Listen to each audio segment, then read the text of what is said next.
मैं दुनिया में केवल इस्लाम से लड़ रहा हूं। मेरी दुनिया केवल इस्लाम है। मैं पूरी धरती से इस्लाम को खत्म करना चाहता हूं, और वो केवल इसलिए खत्म करना चाहता हूं कि यदि इस्लाम को खत्म नहीं किया गया तो ये पूरी धरती खत्म होगी। और इसकी गवाही के लिए किसी और की जरूरत नहीं है, हमें केवल और केवल कुरान को पढ़ना पड़ेगा। कि दुनिया में 500 करोड़ काफिर हैं और हम हर काफिर का कत्ल करेंगे, क्योंकि उनकी कुरान ने उन्हें यही आदेश दिया है। हमें हिंदी की कुरान भी प्राप्त है, उपलब्ध है, आज अंग्रेजी की भी मिल गई है। और हम तो चाहते हैं हाँ, कुरान शरीफ सारी दुनिया में अगर इस ग्रंथ को पहुंचाया जाए, और पहुंचाना चाहिए। मैं तो मुसलमानों से एक जरूर बात कहूंगा कि आप लोग एक चीज का ध्यान दें। आपके पड़ोस में जिस भी भाषा को जानने वाला व्यक्ति रहता हो, जिस भी भाषा को, कोशिश कीजिए कि आप इस कुरान जैसे पवित्र ग्रंथ को उसको उसकी भाषा में पहुंचाइए। और मेरी समझ में सारी दुनिया में एक कुरान पहुंचेगा तो सारी दुनिया में शांति होगी, सारी दुनिया में अमन होगा, और सारी दुनिया में ऐसे ही इतने प्रेमियों के बीच में शंकराचार्य को पहुंचने में और बोलने में कोई दिक्कत नहीं होगी, संकोच नहीं होगा। आप लोग भी निडर हो जाइए, आप लोग भी संकोच छोड़िए। हम जानते हैं कभी कभी संकोच में, कभी कभी इस देश के कुछ जो फिरका परस्त लोग हैं उनकी उल्टी सीधी योजनाओं में हम लोग एक दूसरे से मिल नहीं पाते। हम हाथ पसारे हुए आपके सामने खड़े हैं, आए हैं, हम आपको गले से लगा रहे हैं, लगाते हैं, दिल भी मिलाएंगे, गला भी मिलाएंगे, और जरूरत पड़ गई तो आप लोगों के लिए दिल कटाने की और सिर कटाने की जरूरत पड़ जाए तो इस्लाम के लिए शंकराचार्य आपका साथ देगा। क्योंकि शंकराचार्य जानते हैं इस्लाम धोखा नहीं है, शंकराचार्य जानते हैं इस्लाम बर्बादी का रास्ता नहीं है। आपको क्या गाली लग रही है? काफिर गाली नहीं ना, काफिर मतलब जो इस्लाम को नहीं मानता। इंग्लिश में बोलेंगे नॉन मुस्लिम, उसमें बुरा लगने की बात क्या है? आप समझ रहे ना। और मैं ये भी जानना चाहूंगा, जब मैंने इस्लाम के बारे में जानना चाहा तो मैंने इस्लाम के बारे में कुछ जो भी जाना तो उसमें मुझे कहीं ऐसा लगा कि ये सच नहीं हो सकता। इसीलिए मेरा ये मिसकंसेप्शन है या ये सही है, मैं ये आपसे जानना चाहूंगा कि ऐसा माना जाता है क्या इस्लाम में कि जो इस्लाम को ना माने या जो काफिर है उसे मार दिया जाए, काट दिया जाए, उसके फैमिली को लूट लिया जाए? क्या ये किस हद तक सच है, और क्या उसको इस दुनिया में जीने का हक नहीं? माशाल्लाह भाई साहब ने अच्छा सवाल किया। वो कहता है कि मुझे ये गलत फहमी है और लगता है कि गलत है कि इस्लाम में काफिर को मार देना चाहिए, काट देना चाहिए। आपको कोई भी मुसलमान ने मारा या काटा है ना? आप माशाल्लाह सही सलामत है, अल्हम्दुलिल्लाह। आपको किसने मारा, काटा? मैं जानना चाह रहा हूँ कि ऐसा कहीं है लिखा हुआ है या नहीं? Very good. ये क्या होता है कि जो लोग इस्लाम के खिलाफ किताबें लिखते, मिसाल के तौर पे अरुण शौरी का नाम सुने? अरुण शौरी जो मिनिस्टर था चंद साल पहले, बहुत किताब लिखते हैं इस्लाम के खिलाफ, बहुत मशहूर है इस्लाम के खिलाफ। लोग क्या करते, कुरान मजीद की आयत उठाते, आउट ऑफ कॉन्टेक्स्ट, पस मंजर के खिलाफ लिखते, और एक आयत जो बहुत इस्लाम के क्रिटिक उछालते, वो सूरह तौबा की आयत, सूरा नंबर 9 आयत नंबर 5, और लिखते हैं कि कुरान में लिखा है जहां भी आप काफिर को पाएंगे, इनटू ब्रैकेट्स हिंदू, आप उनका कत्ल करो। आप अगर कुरान मजीद खोलेंगे, तर्जुमा पढ़ेंगे तो उसमें लिखा है जहां भी आप काफिर को पाएंगे कत्ल करो, लिखा है। लेकिन ये आउट ऑफ कॉन्टेक्स्ट है, पस मंजर के खिलाफ है। पस मंजर जानने के लिए आपको आयत नंबर पहले से पढ़ना पड़ेगा। सूरह तौबा सूरा नंबर 9 आयत नंबर 1 से पढ़ेंगे। वहां लिखा हुआ है कि मुस्लिम और मुशरिक मक्का के, उनके बीच में एक पीस ट्रीटी थी, एक सुलह थी। ये पीस ट्रीटी, ये सुलह एक तरफा मुशरिकों ने तोड़ दिया मक्का के।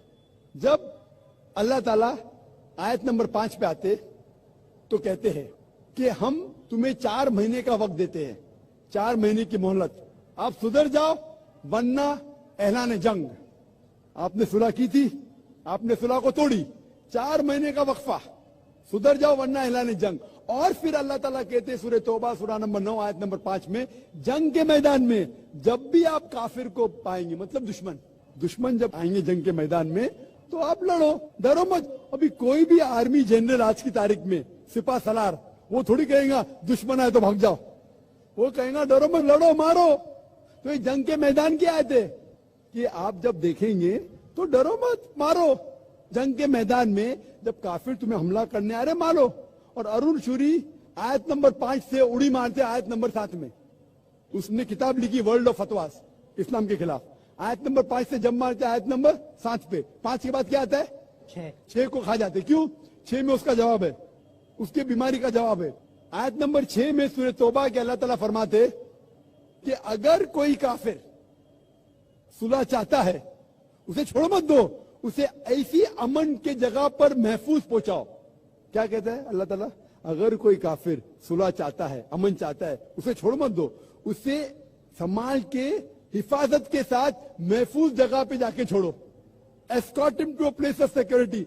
आज का सिपा सलार सबसे दयालु क्या बोलेगा? दुश्मन को जान दो। यहां अल्लाह ताला कहते सिर्फ छोड़ो मत, ऐसी जगह पे लेके जाओ हिफाजत के साथ जहां वो महफूज है। समझ रहा?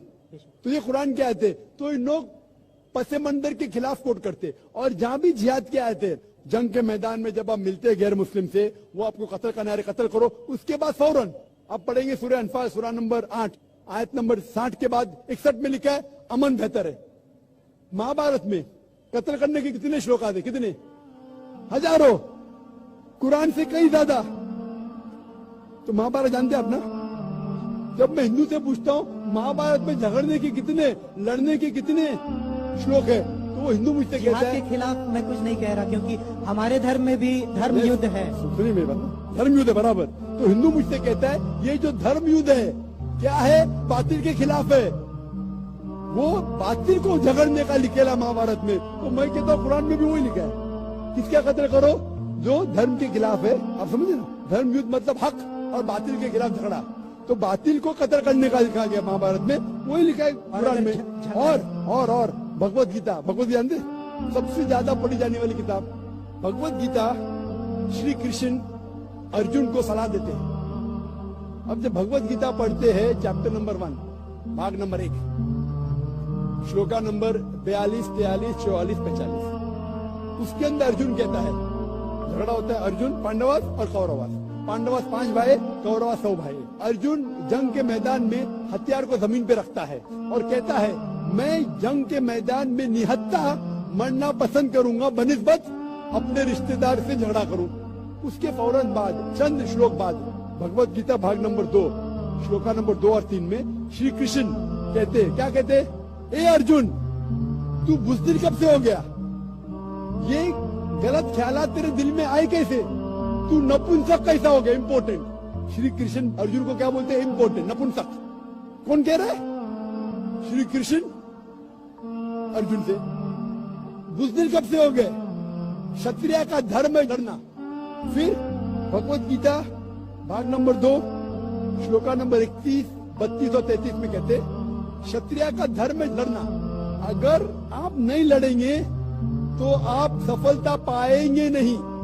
क्षत्रिय वो खुश नसीब है जिसे लड़ने का मौका मिलता है। और अक्सर लोग कहते, एतराज करते, इस्लाम के दुश्मन, क्रिटिक्स, हमारे अल्लाह के रसूल ने एक हदीस में कहा था कि जिहाद के मौके पे जब मुजाहिद जंग के मैदान में जाता है, उसका कत्ल होता है तो वो जाता है जन्नत में। लिखा है सही बुखारी में किताबुल जिहाद जिल्द नंबर 4 हदीस नंबर 46 कि जंग के मैदान में जब मुजाहिद जाता है, उसका कत्ल होता है तो वो जाता है जन्नत में। अगर वो जिंदा वापस लौटता है तो उससे दुनिया की दौलत मिलती है। अक्सर लोग बोलते कैसा मजहब है, लड़ने पे कत्ल करने पे जन्नत जाएगा, गलत मजहब है।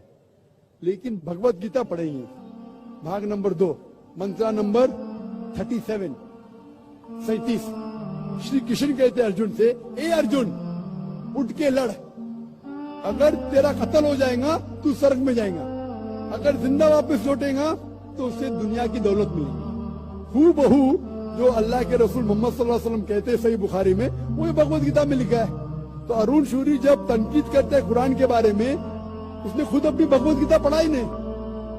अरुण शूरी ने महाभारत भी शायद नहीं पढ़ा। अगर महाभारत और भगवत गीता पढ़ा होता तो कुरान में मिस्टेक निकालता ही नहीं। अब समझ रहे? जो ये मिस्टेक नहीं निकाल रहा। मैंने कब का आप निकाल रहे भाई? मैं अरुण शूरी की बात कर रहा हूँ। मैं अरुण शूरी की बात कर रहा हूँ, तो मैं आपको जवाब दे रहा हूँ, आपने बिल्कुल सही फरमाया कि ये गलतफहमी है कि लोग कहते हैं कि इस्लाम में लिखा हुआ है कि काफिर का कत्ल करो। ये कहाँ नहीं लिखा है? ये लिखा है जंग के मैदान में। तो आपने जो सवाल किया था कि कुरान में ऐसा नहीं लिखा है काफिर को कभी मारो, तो इतने मुसलमान आपको छोड़ते थे क्या? छोड़ते थोड़ी थे। ये गलतफहमी है, आप समझे ना?